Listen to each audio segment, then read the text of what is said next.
دعا کرو کہ ظہور امام ہو جائے، دوست کا قصہ تمام ہو جائے۔ دعا کرو، دعا کرو، دعا کرو۔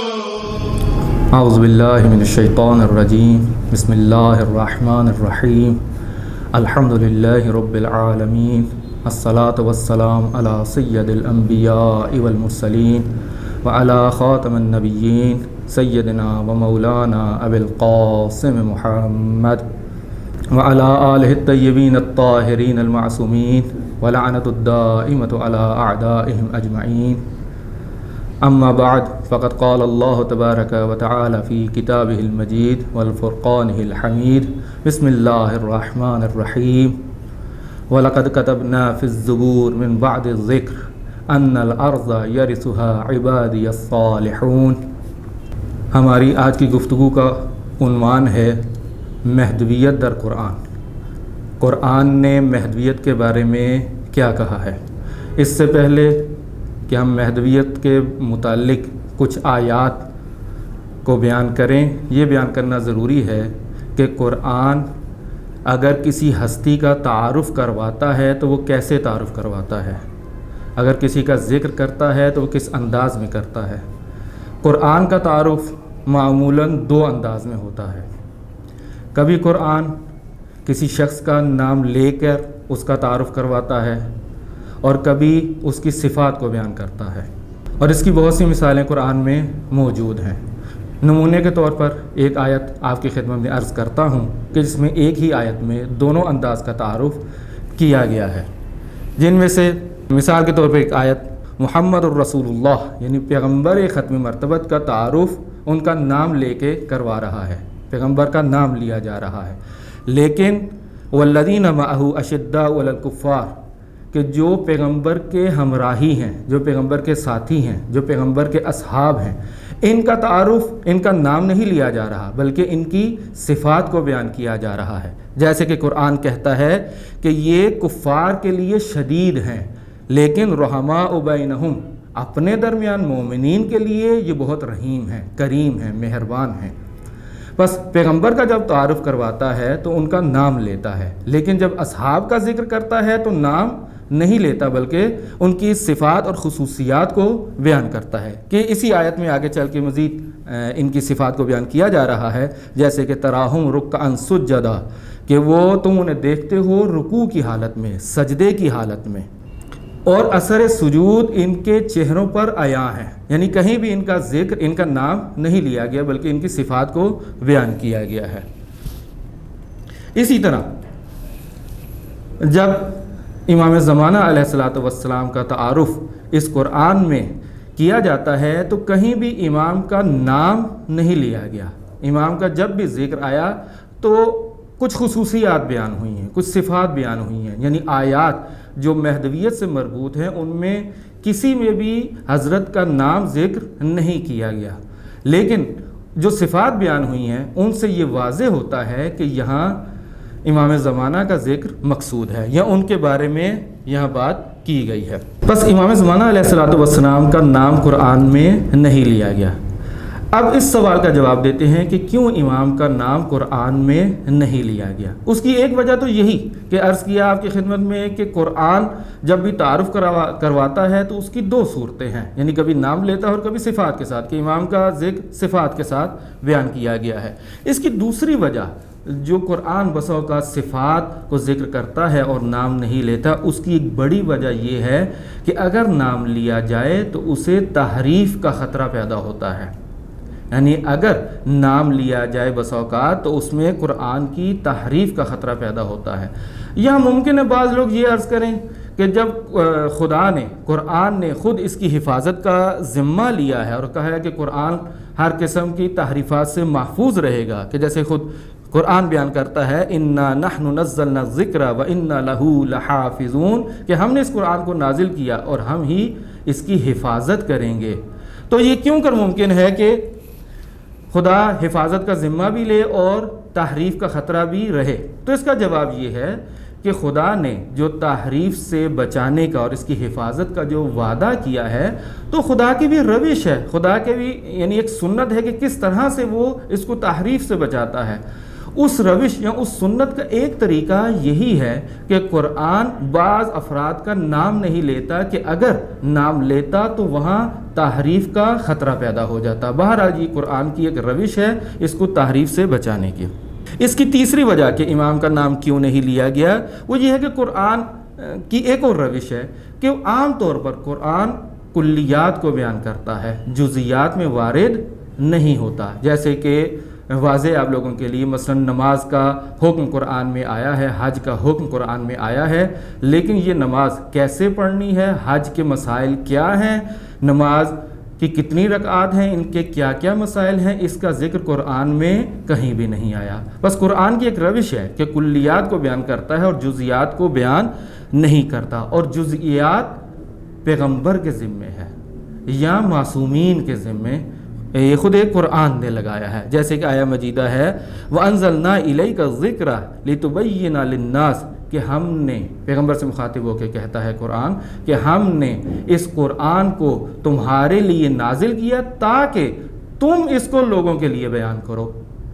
یعنی پیغمبر کے پاس قرآن آیا لیکن اس کی وضاحت پیغمبر نے خود دینا ہے، اور رسول اللہ کی وہ معروف حدیث ثقلین جسے کہا جاتا ہے، جس میں اہل بیت علیہ السلام کو قرآن کے عدل قرار دیا گیا ہے، اس حدیث سے یہ بات سمجھ میں آتی ہے کہ اس قرآن کی تفسیر اہل بیت کے ذمہ ہے۔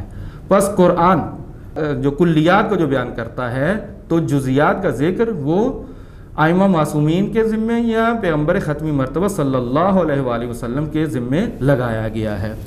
اس کی چوتھی وجہ جو ذکر نہیں یعنی امام مہدی علیہ السلام کا ذکر قرآن میں نہیں کیا گیا، اس کی چوتھی وجہ یہ ہے کہ اگر یہاں امام کا نام ذکر کر دیا جاتا تو بہت سے لوگ وہ اپنا نام مثلا مہدی رکھ لیتے، اپنی اولاد کا نام مہدی رکھ لیتے تاکہ اس کے ذریعے حکومت کر سکیں یا اس کے ذریعے کچھ مادی فوائد حاصل کر سکیں، اور اس کے ذریعے کہہ سکیں کہ وہ مہدی جس کا رسول اللہ صلی اللہ علیہ وآلہ وسلم نے وعدہ کیا ہے وہ یہ مہدی ہیں۔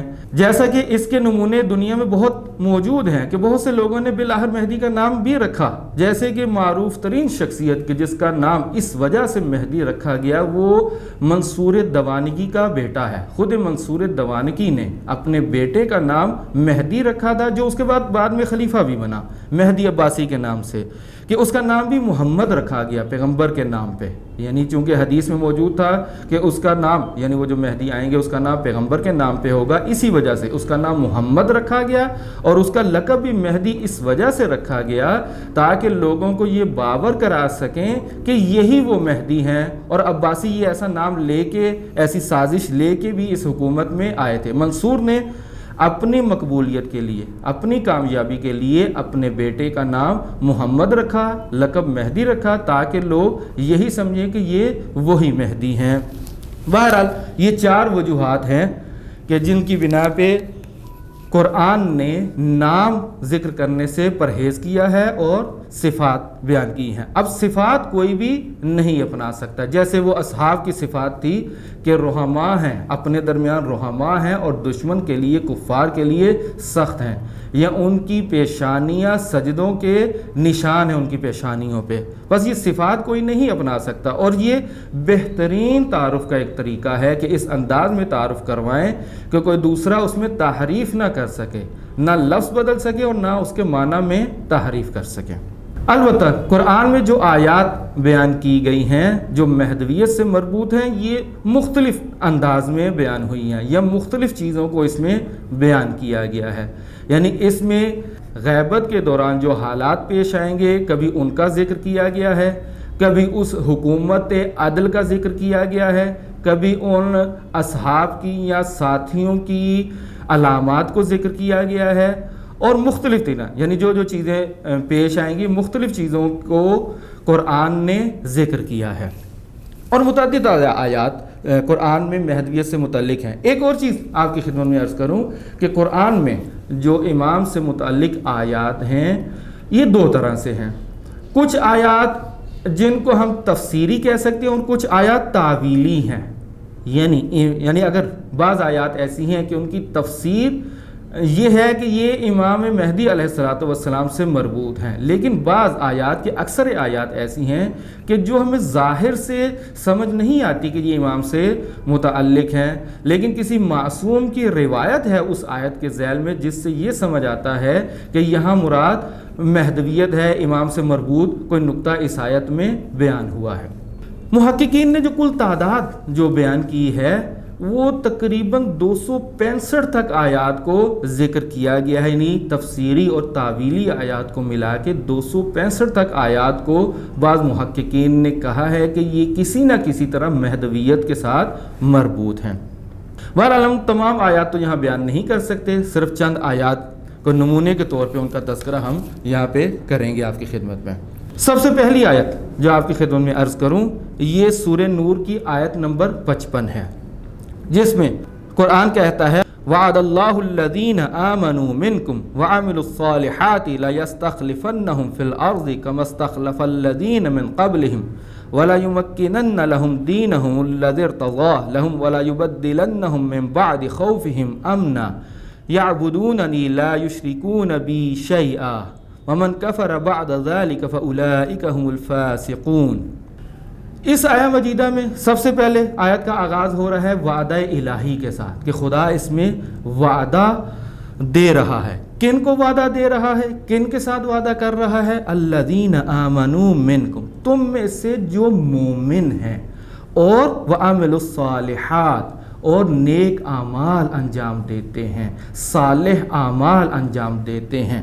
بس صرف ایمان والوں کے ساتھ نہیں، یعنی جو صرف ایمان لائے ان سے وعدہ نہیں کیا گیا، یا جو صرف نیک اعمال انجام دیتے ہیں صرف ان سے وعدہ نہیں کیا گیا، بلکہ جو ایمان بھی رکھتے ہیں اور عمل صالح بھی انجام دیتے ہیں، ایسے مومنین سے پروردگار وعدہ کر رہا ہے۔ کیا وعدہ کر رہا ہے؟ کہ انہیں زمین پر خلیفہ بنائے گا، ان کو خلافت کا وعدہ دے رہا ہے کہ انہیں زمین پر خلیفہ بنائے گا۔ پروردگار تو کیسے خلیفہ بنائے گا؟ اگلا حصہ بیان کرتا ہے کما استخلف الذین من قبلہم، جیسا کہ پروردگار نے ان سے پہلوں کو بھی خلیفہ بنایا تھا۔ بس یوں نہیں کہ یہ لوگ پہلے خلیفہ نہ بنے ہوں، نیک اور صالح بندوں کو خدا نے پہلے خلیفہ نہ بنایا ہو، نہ خدا نے پہلے بھی بنایا ہے، کہ جس کی مثالیں انبیاء، بعض انبیاء ہیں جیسے حضرت سلیمان ہیں، حضرت داؤد ہیں، حضرت یوسف علیہ السلام ہیں، یعنی بعض ہستیوں کو خدا نے خلیفہ بنایا ہے۔ جیسا کہ پہلوں کو بنایا تھا، اسی طرح مومنین سے وعدہ کر رہا ہے کہ جو عمل صالح انجام دیتے ہیں ان سے وعدہ کر رہا ہے کہ انہیں زمین پر خلیفہ بنائے گا۔ وَلَيُمَكِّنَنَّ لَهُمْ دِينَهُمْ، تاکہ ان کے ذریعے اپنے دین کو کامل کر دے، اپنے دین کو استوار کر دے، اپنے دین یعنی دین چھا جائے، دین کو غلبہ عطا کر دے۔ بس آیت کیا کہتی ہے کہ مومنین کی حکومت ہوگی، اور حکومت کا ایک اور جو نتیجہ یہاں بیان کر رہے ہیں کہ خدا کا دین غالب آ جائے گا تمام ادیان کے اوپر، کسی ایک دین پہ نہیں بلکہ تمام ادیان کے اوپر یہ خدا کا دین غالب آ جائے گا۔ اور کون سا دین غالب آئے گا؟ ایسا دین کہ جس پر پروردگار راضی ہے، اور وہ ہم جانتے ہیں کہ وہ دین اسلام ہے۔ بس دین اسلام کے غلبے کا وعدہ دیا جا رہا ہے۔ اور اگلی چیز جو جہاں پہ بیان کر رہے ہیں وَلَيُبَدِّلَنَّهُم مِّن بَعْدِ خَوْفِهِمْ أَمْنًا، اور ان کو ان کے خوف کو امن سے بدل دے گا۔ یہ بھی بڑی اہم نشانی ہے، جیسے کہ عرض کیا تھا کہ بس اوقات غیبت کے دور میں جو علامات ہیں، ظہور سے پہلے کی جو علامات ہے، یہاں اتفاق سے ان علامات کا بھی ذکر ہے۔ وہ کون سی علامت ہے؟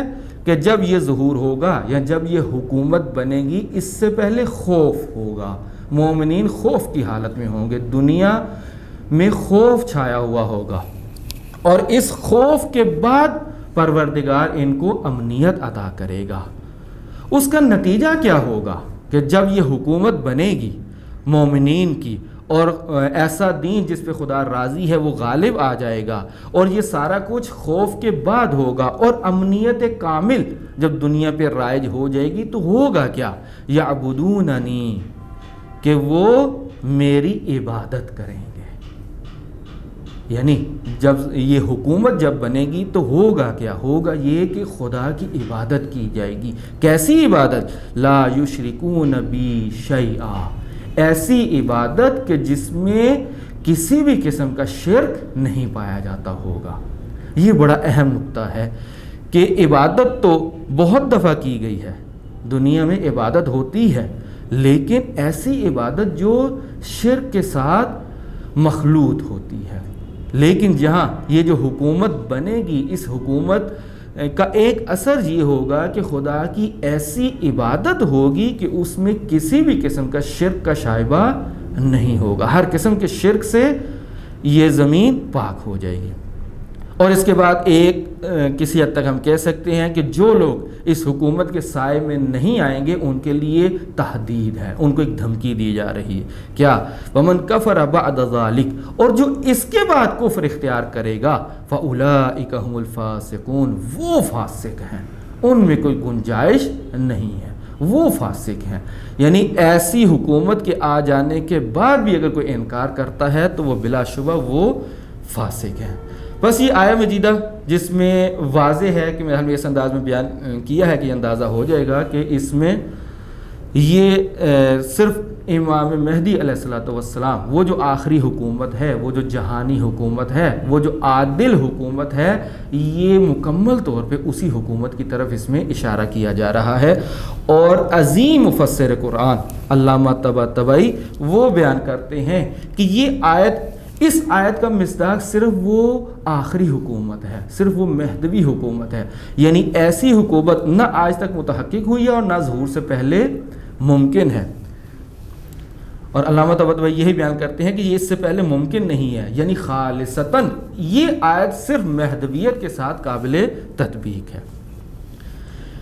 اس کے بعد دوسری آیت جو قرآن میں اس ہمارے موضوع سے مربوط ہے وہ یہی آیت جس کو سرنامہ کلام قرار دیا، وَلَقَدْ كَتَبْنَا فِي الزُّبُورِ مِن بَعْدِ الذِّكْرِ أَنَّ الْأَرْضَ يَرِثُهَا عِبَادِيَ الصَّالِحُونَ. اور قرآن میں یہ خاص آیت اس جہت سے ہے کہ یہ ایک مختصر سی آیت یہ بیان کر رہی ہے کہ مہدویت کا جو موضوع ہے وہ 3 کتابوں میں ذکر ہوا ہے، تورات میں، زبور میں اور قرآن میں. کیسے بیان کر رہی ہے آیت؟ کہتی ہے وَلَقَدْ كَتَبْنَا فِي الزُّبُورِ، کہ ہم نے زبور میں لکھ دیا. اور بڑی تاکید کے ساتھ وَلَقَدْ، یہ بھی تاکید ہے. اور کتبنا، آپ جانتے ہیں کہ کتبنا جب کہا جاتا ہے تو اس میں تاکید ہے، یعنی ہم نے لکھ دیا، صرف کہا نہیں ہے. ہماری عام عرفی زبان میں بھی یہ کہا جاتا ہے کہ یہ چیز ہم نے لکھ دی ہے، یعنی جو خاص چیز ہوتی ہے اسے کہتے ہیں کہ اسے لکھ دیا جائے. تو اس کے بارے میں کہتے ہیں کہ زبور میں یہ لکھ دیا گیا تھا. اور کب لکھ دیا گیا تھا؟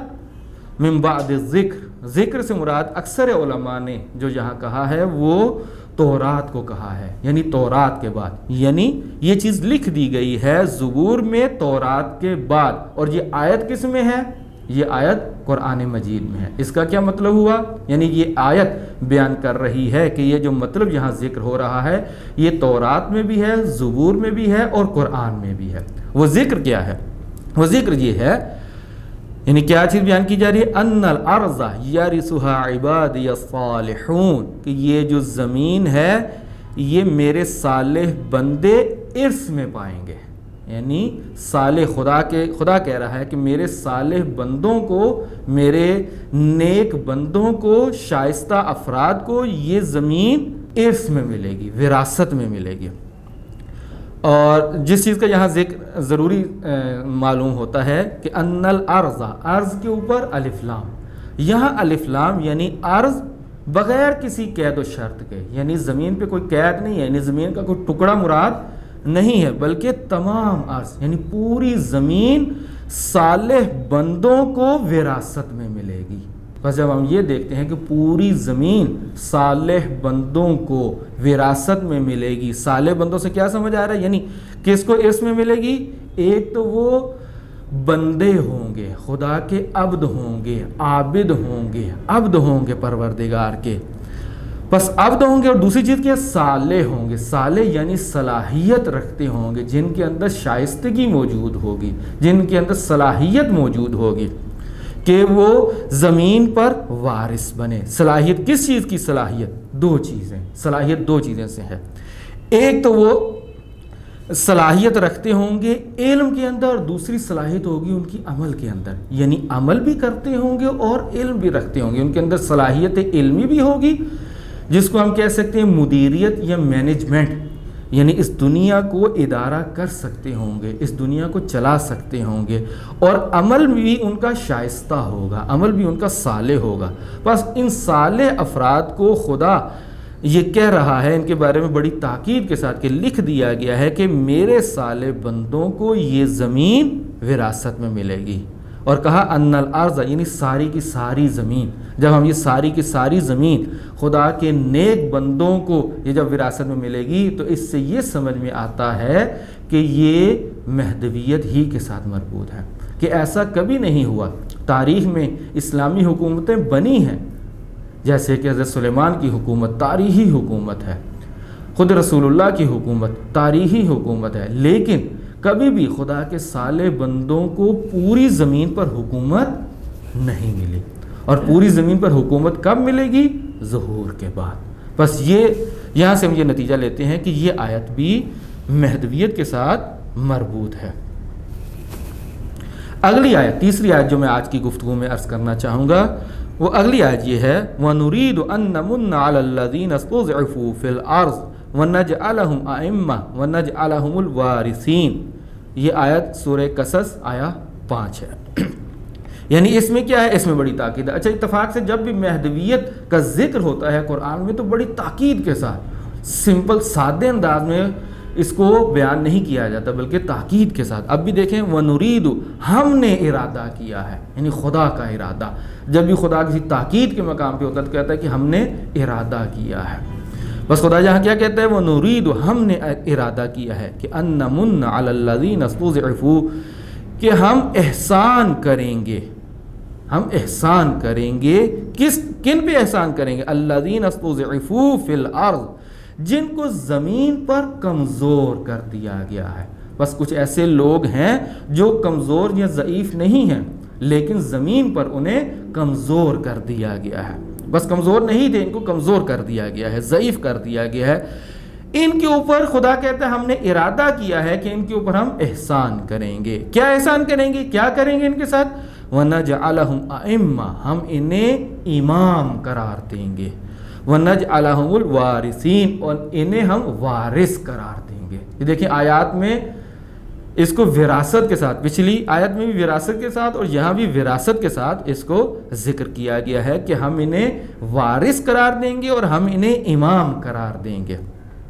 اور اس سے بھی یہ آیت بھی محققین کے بقول کہ صرف امام زمانہ علیہ الصلوۃ والسلام کے ساتھ مربوط ہے۔ اس سے بھی نتیجہ نکلتا ہے کہ خدا نے ارادہ کیا ہے کہ وہ احسان کرے گا جن کو زمین پر، اور فی الارض دوبارہ الف لام کے ساتھ، یعنی تمام زمین کے حوالے سے وَنَجْعَلَهُمُ الْأَئِمَّةَ وَنَجْعَلَهُمُ الْوَارِثِينَ، کہ ان کو ہم زمین پر امام اور وارث قرار دیں گے۔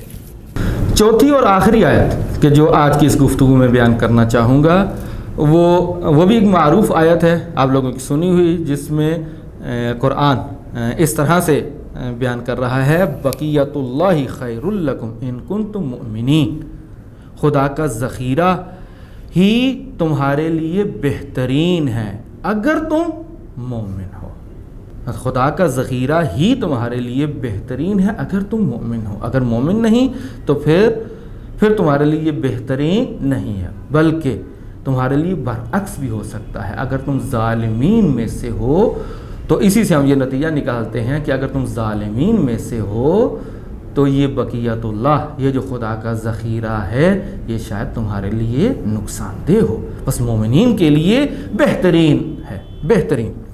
اس میں امام باقر علیہ الصلوۃ والسلام فرماتے ہیں کہ یہ امام زمانہ علیہ السلام کے ظہور کے بعد، جب امام علیہ السلام ظہور فرمائیں گے تو جو سب سے پہلا جملہ کعبے کی دیوار کے ساتھ متصل ہو کے کعبے کی دیوار کو پکڑ کے امام علیہ السلام یہ جملہ، یہی آیہ مجیدہ کی تلاوت کریں گے اور کہیں گے بقیت اللہ خیر لکم ان کنتم مؤمنین۔ اور جب اس آیت کی تلاوت کریں گے تو اس کے بعد یہ کہیں گے کہ وہ بقیت اللہ میں ہوں، یعنی وہ جو خدا کا ذخیرہ ہے کہ جس کا تم سے وعدہ کیا گیا تھا کہ جو مومنین کے لیے بہترین ہے، وہ خدا کا وہ ذخیرہ وہ میں ہی ہوں۔ کہ اس انداز میں ہم اس کو سمجھتے ہیں کہ یہ آیت بھی امام زمانہ علیہ الصلوۃ والسلام کے ساتھ مربوط ہے۔ نمونے کے طور پہ ہم نے یہ 4 آیات آپ کی خدمت میں عرض کی ہیں۔ عرض کیا کہ بہت سی آیات ہیں کہ جو یہ بیان کرتی ہیں کہ یہ آیت امام سے مربوط ہے، جیسے کہ آپ کو ایک معروف آیت کا ذکر کروں کہ سورہ بقرہ کی پہلی ہی آیت جس میں قرآن کہتا ہے وَيُؤْمِنُونَ بِالْغَيْبِ کہ جو غیب پر ایمان رکھتے ہیں۔ احادیث میں ذکر ہوا ہے کہ یہاں غیب سے مراد امام غائب ہیں، امام عصر ہیں۔ یہ اس کے علاوہ وہ جیسے کہ یہاں بھی ذکر تھا عبادت کا کہ ظہور کے بعد عبادت ہوگی، اور وہ جو معروف آیت ہے کہ جس میں یہ کہا جا رہا ہے کہ جن و انس کو خلق نہیں کیا گیا مگر عبادت کے لیے، کہ اس کو بھی محققین نے کہا ہے کہ یہ مہدویت سے مربوط ہے۔ کس انداز میں؟ چونکہ وہ یہ کہتے ہیں کہ یہ جو زمین بنائی گئی، جن و انس کو جو خلق کیا گیا تو وہ عبادت کے لیے خلق کیا گیا۔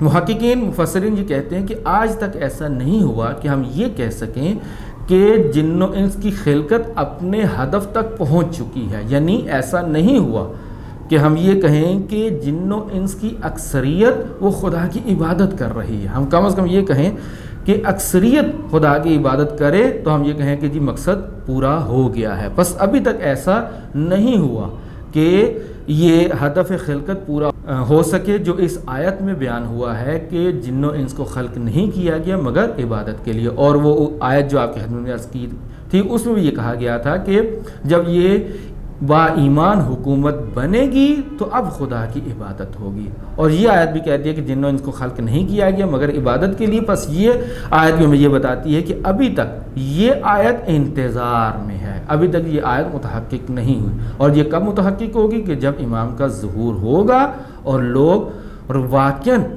اس وقت انسان خدا کی بندگی کریں گے، اور جب بندگی کریں گے تو یہ آیا بھی اپنا مصداق پیدا کرے گی کہ ان جن و انس کو اسی عبادت کے لیے خلق کیا گیا تھا۔ بس اپنی گفتگو کو یہیں پہ ختم کرتا ہوں۔ خدا ہمیں توفیق دے کہ ہم مہدویت کو صحیح انداز میں سمجھ سکیں۔ والسلام علیکم ورحمۃ اللہ وبرکاتہ۔ دعا کرو کہ ظہور امام ہو جائے۔